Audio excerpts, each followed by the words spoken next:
Welcome to Facts TV News, where everything is true. Police increasing vigilance to counter robbery syndicates.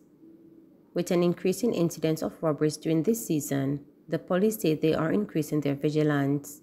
Head of the Corporate Communications Unit of the Jamaica Constabulary Force, Senior Superintendent Stephanie Lindsay, says intelligence supported by operation teams is being used to counter-taunt the plans of the thieves.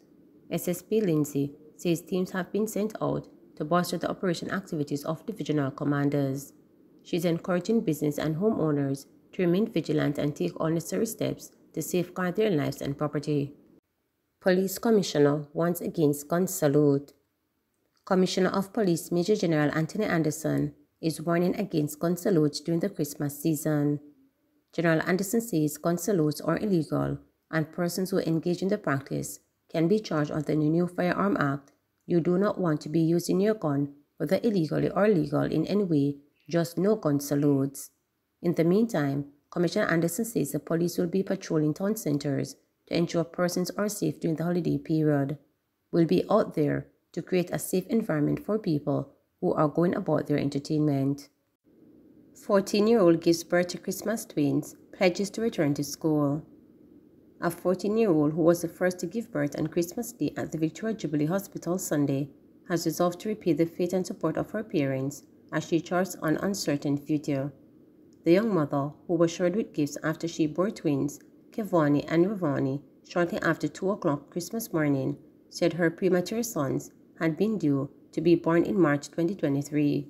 In an interview, the teenager admitted that her pregnancy was unexpected and initially unwelcomed. The minor, whose name will not be published, said she was frightened and almost lost her mind, but was determined not to have an abortion. The girl credited her family's support, especially from her mother, for keeping her grounded during pregnancy. From my mother I know semi-pregnant, she always be around me. She no rough me, and she no do what she say she dey go do. She always dey around me, and she stay by my side, she said. Acknowledging that her pregnancy was also a source of disappointment for her parents, the teenager, the youngest of 3 siblings, said that she will now focus on becoming the best mother possible. She has also pledged to work to regain the trust of her parents. "Me disappoint my mother and my daddy, but I'm going to make up back everything, and I promise her that," she said. "Me I go back to school and do what I need to do and make mommy and daddy proud of me."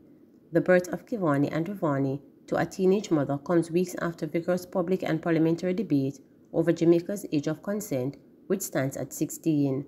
There has been years-long discussion about the apparent incompatibility between the age of consent, which was increased from 14 in the 1980s, and the right to make decisions in the adulthood at age 18.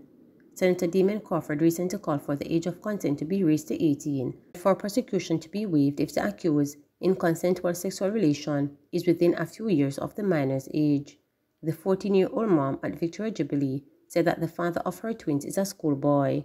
The Kingston resident, who appeared bashful when State Minister of Health Juliet Flynn and other persons approached her bedside bearing gifts, said she dreamed of becoming a doctor one day. She also hopes that her sons will pursue academic goals.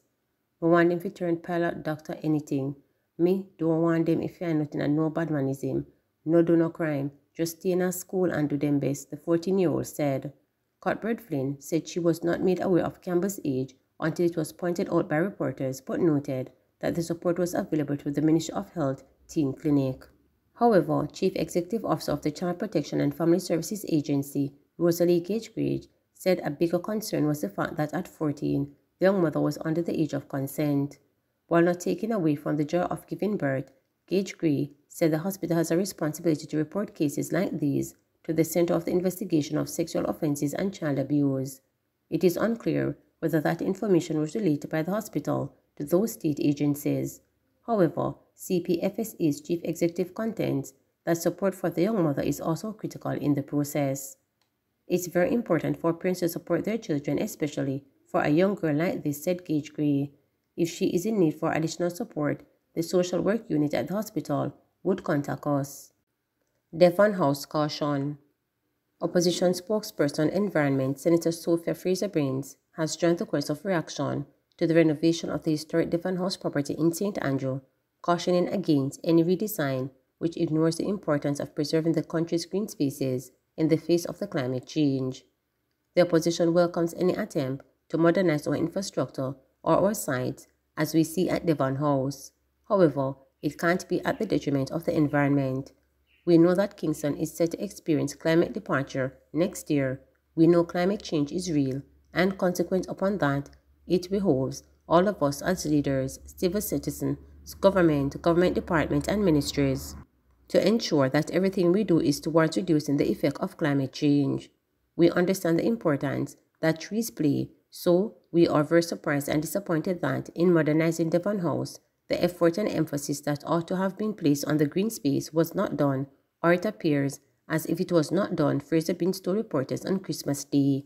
She stressed that avenues must be found to strike the balance between the environment and development, because we can't have redevelopment unless it is sustainable and unless there is due consideration given to the environment.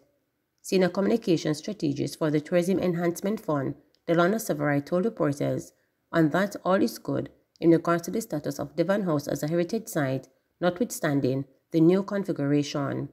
He stressed that the Jamaica National Housing Trust was fully involved in the process. Amid strong public sentiments against what appears to be hardscaping of Devon House, the TEF issued a statement late last evening outlining that the renovations to the courtyard of the property, which started in March and isn't yet completed, have taken into account safety, movement of patrons including the disabled, drainage, and general functionality of the reconfiguration on the site. Devon House was declared a national monument in 1990 by the JNHD under the instructions of former Prime Minister Edward Seaga during his tenure as Minister of Development. Severant explained in the statement that the TEF had suspended work on the property to allow the public to use the facility for the Christmas season. The completed space will consist of more plans to ensure that the public can continue to enjoy the oasis in the middle of the city while they shop and enjoy the gastronomic delight of Devon House, including the world-famous Devon House ice cream. Furthermore, we assure the public that the area will appear lusher after the trees are allowed to mature, the shrubs are planted, and the vines begin to grow on the pergolas, the TEF stated. He stressed that only the Poinciana tree was removed after review by the Forestry Department, which recommended its removal for public safety. Social media posters have blasted the renovations, referring to it as a transformation of the green site into a concrete jungle and the creation of one of the last few public green spaces left in the corporate area. The TEF advised that it was untimely better to err on the side of caution by replacing the old tree with a younger sapling that can be trained to conform to contextuality acceptable standards of safety. We therefore followed this advice and planted a young lignum vitae tree in that place. Additionally, with the removal of the Poinciana tree, 6 other trees have been planted, including a blue maho, lignum vitae, as well as assorted plants and shrubs. Cheverett noted that with the increase in visits to Devon House, the number of seats in the area was inadequate, limiting the ability of patrons to sit and enjoy the atmosphere and ambience of the courtyard, and that the previous design posed challenges regarding the movement of patrons within the area. He said the design process took 3 years and adhered to all the necessary protocols, including the land survey of the area and designs approved by the JNHD and the Kingston and St. Andrew Municipal Corporation. The project is expected to be completed in the first quarter of 2022. Please remember to subscribe, like, share, and click the notification bell.